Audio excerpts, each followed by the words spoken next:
Start करते हैं जावा की क्लास।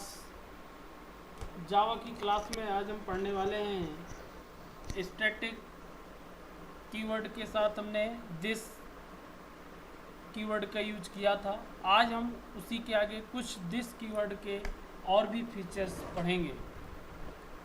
इस समय हम जावा में ऊप्स पढ़ रहे हैं।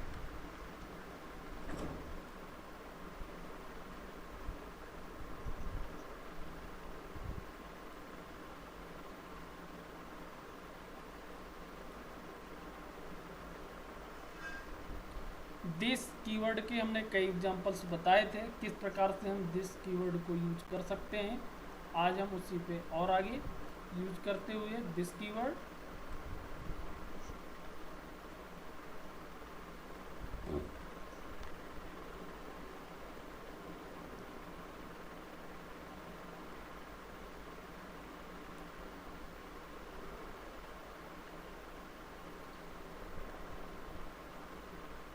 ये मैंने सिखाया था। दिस कीवर्ड के बारे में आपको एग्जांपल भी बताया था।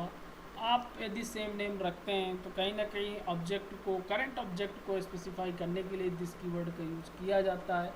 डिफरेंट नेम रखते हैं तो कोई प्रॉब्लम नहीं है, दिस कीवर्ड की कोई आवश्यकता नहीं है।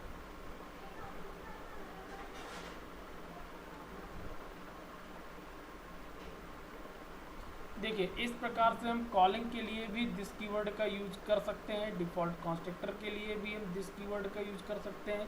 मैंने कॉलिंग के लिए एक बताया था कि डायरेक्ट आप दिस करके कॉलिंग कर सकते हैं, लेकिन ये सेम प्रोसीजन है। लेकिन इसके लिए हम सीधे दिस भर लिख सकते हैं, तब भी हमारा फंक्शन क्या हो सकता है, कॉल हो सकता है।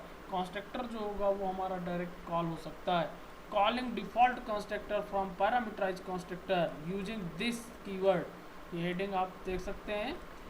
Calling default constructor from parameterised constructor using this keyword. This keyword के माध्यम से हम डिफ़ॉल्ट कंस्ट्रक्टर को, आप डिफ़ॉल्ट कंस्ट्रक्टर जो है वो जो बना हुआ है उसको हम डायरेक्ट पैरामीटराइज्ड कंस्ट्रक्टर के अंदर से कॉल कर सकते हैं। मैं एग्जांपल समझा रहा हूँ, आप समझिएगा।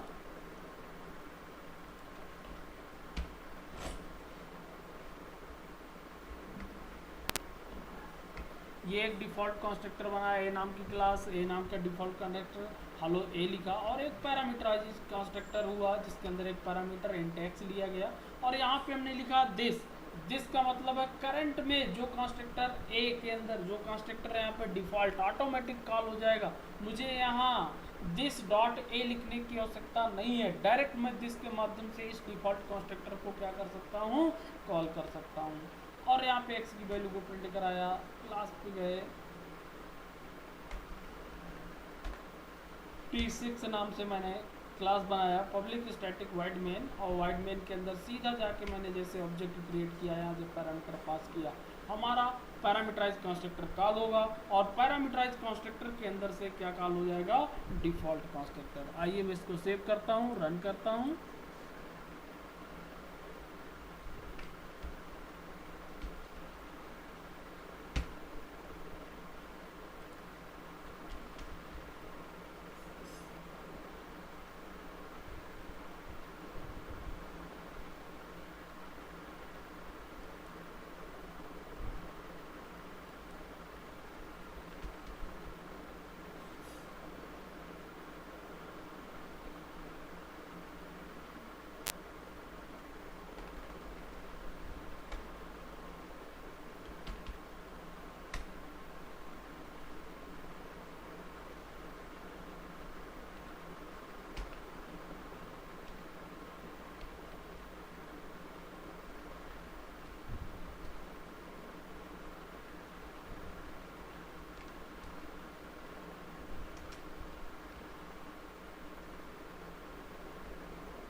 T.6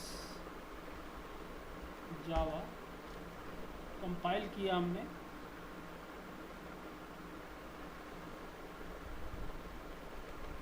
रन किया।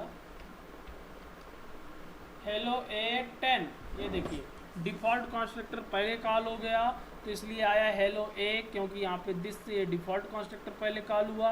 इसके बाद पैरामीटराइज कंस्ट्रक्टर में जो एक्स की वैल्यू थी उसकी वैल्यू क्या हो गई, प्रिंट हो गई, जैसे ही हमने यहाँ से ऑब्जेक्ट क्रिएट किया। ओके स्टूडेंट, तो इस प्रकार से भी हम दिस कीवर्ड का यूज कर सकते हैं। Calling parameterise constructor from the default के अंदर से पैरामीटराइज भी हम कॉल कर सकते थे। इसके अंदर दिस लिख के पैरामीटर पास कर देता, तो ये भी कॉल हो सकता था। ये भी मैं आपको इसी में चेंज करके दिखा देता हूँ।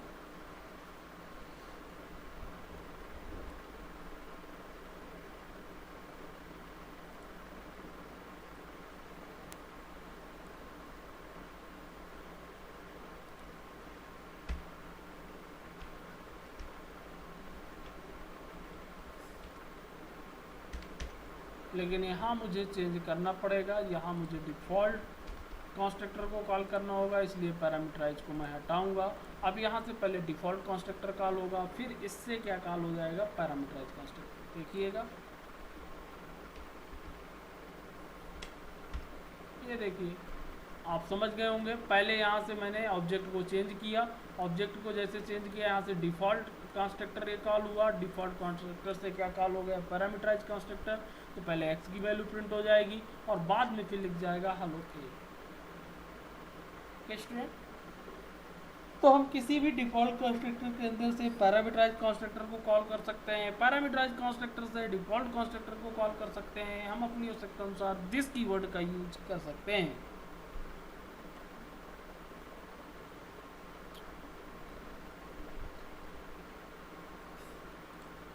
ओके स्टूडेंट्स,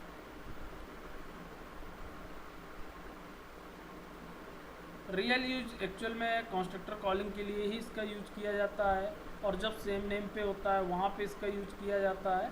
इस तरीके से अब आगे जहाँ हमको ज़रूरत होगी वहाँ पे हम इसको यूज करते जाएंगे।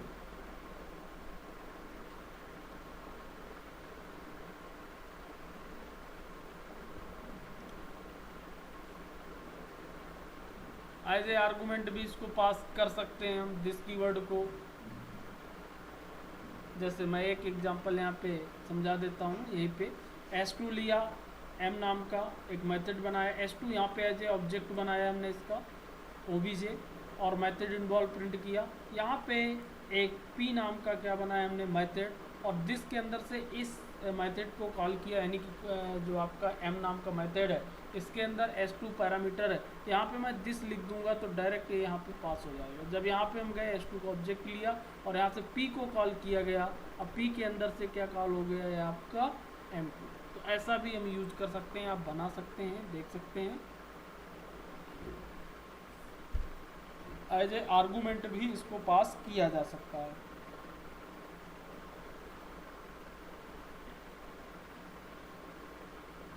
रिटर्न के रूप में भी इसको यूज किया जा सकता है। रिटर्न टाइप मेथड नेम लिखते हैं, हम उसका नाम ना लिख के सीधे लिख सकते हैं रिटर्न दिस, तो करंट में जो मेथड होगा वो रिटर्न हो जाएगा। जैसे ए, यहीं पे समझा देता हूँ मैं, ए गेट ए आपका मेथड हुआ, रिटर्न दिस कर दिया, ए टाइप का ऑब्जेक्ट रिटर्न करेगा, सीधा रिटर्न दिस कर दिया, मैसेज हेलो जावा। आप ऐसा भी यूज कर सकते हैं। इसको मैं बना देता हूँ, यूजफुल एग्जाम्पल है।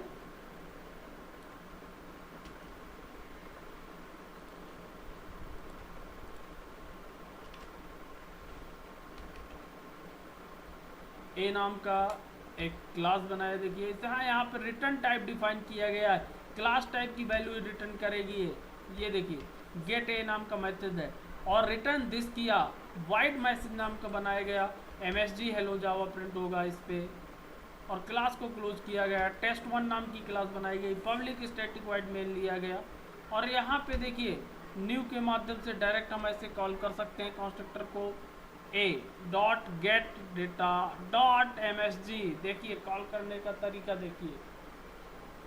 ओके स्टूडेंट, ये यहाँ से पहले इस क्लास पे ये कॉल होगा, रिटर्न दिस पे आएगा, और गेट डेट ए जो आपका है ये कॉल हो जाएगा डायरेक्ट, और इसके अंदर MSG जो आपका मैसेज है ये कॉल हो जाएगा, और यहाँ पे रिटर्न होकर वैल्यू आपकी क्या हो जाएगी, प्रिंट हो जाएगी।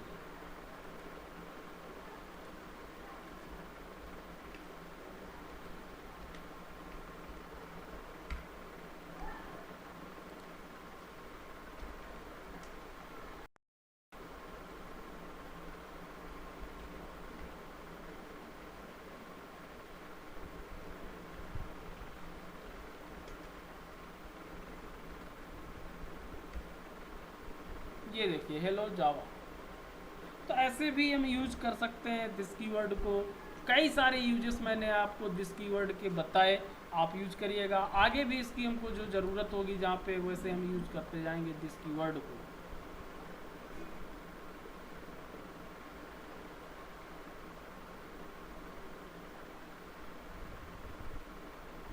ओके स्टूडेंट्स, हम इसकी रेफरेंस आईडी को भी प्रिंट करा सकते हैं। जो ऑब्जेक्ट की आईडी होती है उसको भी डिस्प्ले कराया जा सकता है। यहाँ से जो ऑब्जेक्ट पास किया दिस करके उसकी आईडी को हम पास करा सकते हैं।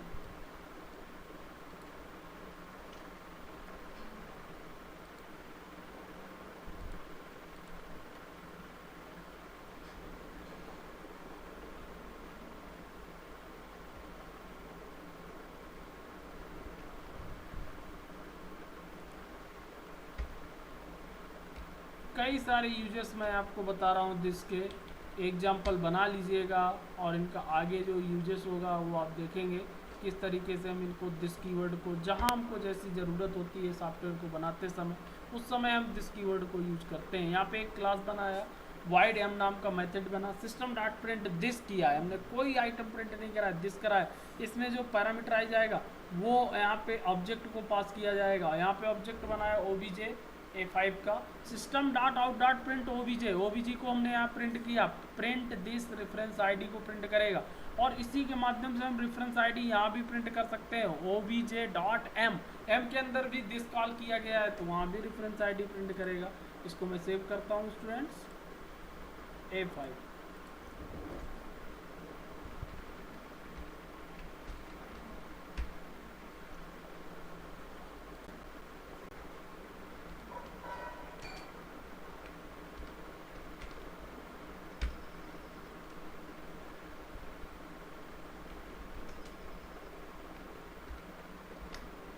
ये देखिए रेफरेंस आईडी डिस्प्ले हो गई, उस ऑब्जेक्ट की रेफरेंस आईडी को इसने क्या किया, डिस्प्ले किया।